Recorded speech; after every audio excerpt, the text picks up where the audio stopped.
Завтра будет война. Завтра война, и ты должен готовиться к ней. Что для Лукашенки фронт, то для Тихановской цирк. Хто складе конкуренцию Лукашенко? Обмяжовывают чи не обмяжовывают доступ до информации? Кому верить? Вайскоўцаў пасялілі разом со студэнткамі. Вітаем, сябры! У нас чарговы выпуск навін. Пра гэта і іншыя падзеі ўжо зараз. Пачынаем. У Беларусі рыхтуюцца да вайны, якая павінна пачацца ўжо заўтра. Пра гэта ў эфіры прапагандысцкага сталічнага тэлебачання заявіў былы спецназавец Дмітрий Павлюченко. Какие бы мирные соглашения не заключали наши руководители и наш президент, для военного, если ты одел погоны, для тебя по-любому завтра война, и ты должен готовиться к ней. З Павлюченкам звязана дзейнасць эскадронаў смерці, якія датычныя да знікнення палітыкаў, бізнесоўцаў і журналістаў на мяжы 90-х 2000-х гадоў.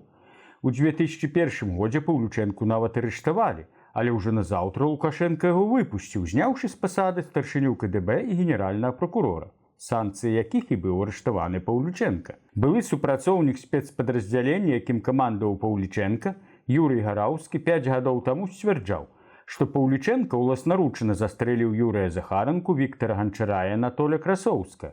І гэта цалкам можа быць праўдай. Вось ужо 30 гадоў Павлюченко верна служыць Лукашенку, не пакінуў яго і ў жніўні 2020-го. Таких 90-х в середине, каждый день в городе, убийство, бандитизм, преступность, ограбление. А зараз Павлюченко па ўсяму відаць будзе рабіць кар'еру прапагандыста на тэлебачанні. Вось толькі навучыцца бля і на не казаць. Хаця ў Грышы Азаронка это цалкам магчыма, а перадачу можна назваць набляваннем. І не толькі да вайны рыхтуюцца лукашэнкаўцы, рыхтуюцца там і да так званых выбараў. Выбараў Лукашэнкі. Калі раней над вынікамі чаравала Ярмошына, то зараз будзе чараваць Карпенка. А пакуль што ён чаруе з датай. А выбары – это для Лукашенко як вайна. Электоральная кампания всегда фронт, это всегда поле боя. Гэту тэзу ён паўтарыў на сустрэчы з дыпламатамі. Очередным поводом для внешних нападок на Беларусь станет, очевидно, кампания по выборам президента. Это уже кампания по нападкам на Беларусь началась. Вы это знаете. Выбары ў Беларусі і сапраўды як вайна. З гэтым пагадзілася і Святлана Ціхановская. Нельга называць выбарамі рытуал і цырк, калі адбываецца перапрызначэнне Лукашэнкі самім Лукашэнкам, заявіла Святлана Ціхановская падчас выступу на Варшаўскім форуме па бяспецы. Можа, таму яна і вырашыла больш не ўдзельнічаць у гэтым цырку. Вось тут Лукашэнку варта было б павучыцца ў Ціхановскай і таксама прызначыць сябе кіраўніком да таго часу, пакуль у Беларусі не адбудуцца дэмакратычныя змены, а то на халеры яму кожныя 5 гадоў сваю ўладу пад пагрозу ставіць. І калі Ціхановская ў гэтым цырку ўдзельнічаць не збіраецца, то іншая кандыдатка на выбарах 2020 года, Ганна Канапацкая, заявіла, што можа паўтарыць. Сваімі планамі яна падзялілася з каляпалітычнай тусоўкай беларускай сталіцы. Відаць, набыла сабе новую будзёнаўку. Дарэчы, ў 2020 годзе Канапацкая не сабрала нават патрэбных для рэгістрацыі 100 000 подпісаў. Ды яна і не імкнулася іх збіраць. Подпісы ёй дамалявала Лідзія Ярмошына. І нават паставіла на 3-е месца пасля Лукашэнкі і Ціхановскай, якой з барскага пляча намалявала ажно 10%. Тихановская Светлана Георгиевна, за нее проголосовало 574 312 человек, или почти 10%, 9,90. Але подвела рука бабу Ліду, таму і адправіла Лукашенка на пенсію. Як кажуць расейцы, абжёгшись на малаке, дуеш на воду. Таму зараз Карпенка ўлічыць мінулы досвед і рэестраваць Канапацкую не будзе. А то мала яшчэ чаго здарыцца.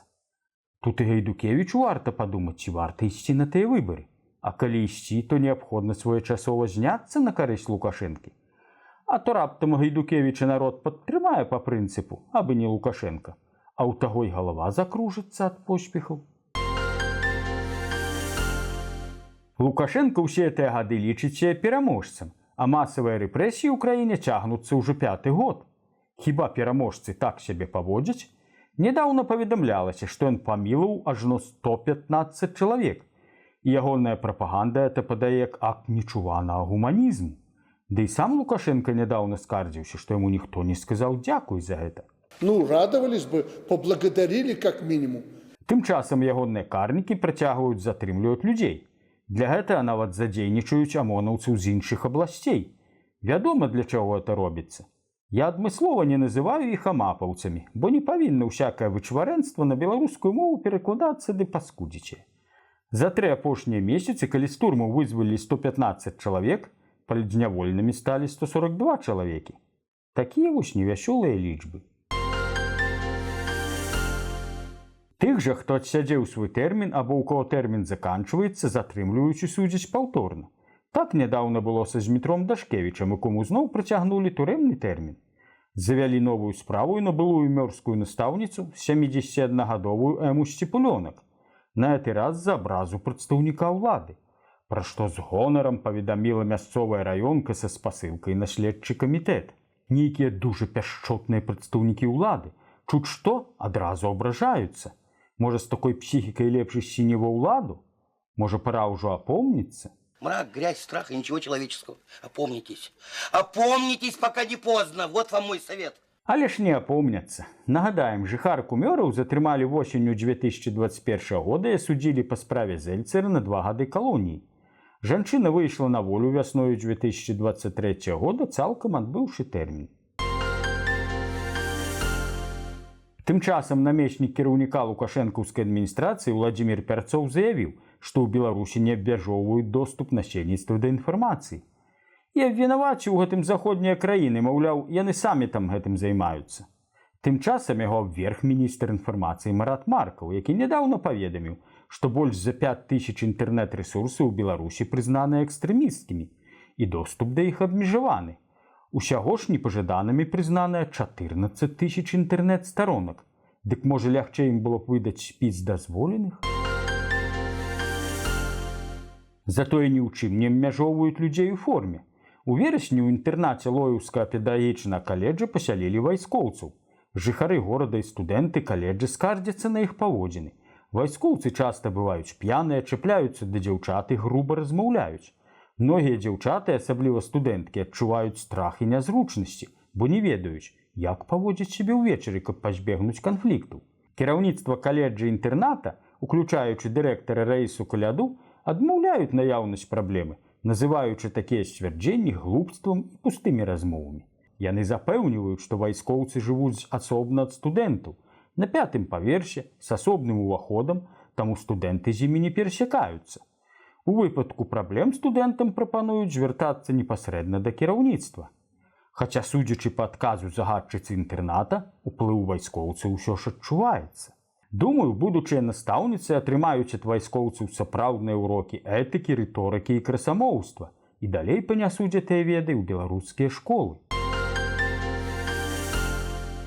У Курскай вобласці Расеі вайскоўцы залезлі ў дом 62гадовай пенсіянеркі і вынеслі адтуль лядоўню, 2 бензапілы, падушкі, коўдру, шрубакрут, чайны сэрвіс і, галоўнае, паясны масажор. Такое паведамленне з'явілася ў сеціве. Жанчына ўжо звярнулася ў паліцыю, але на што? С меня сегодня утром какой-то бандит сапоги снял. Бандит. А сам?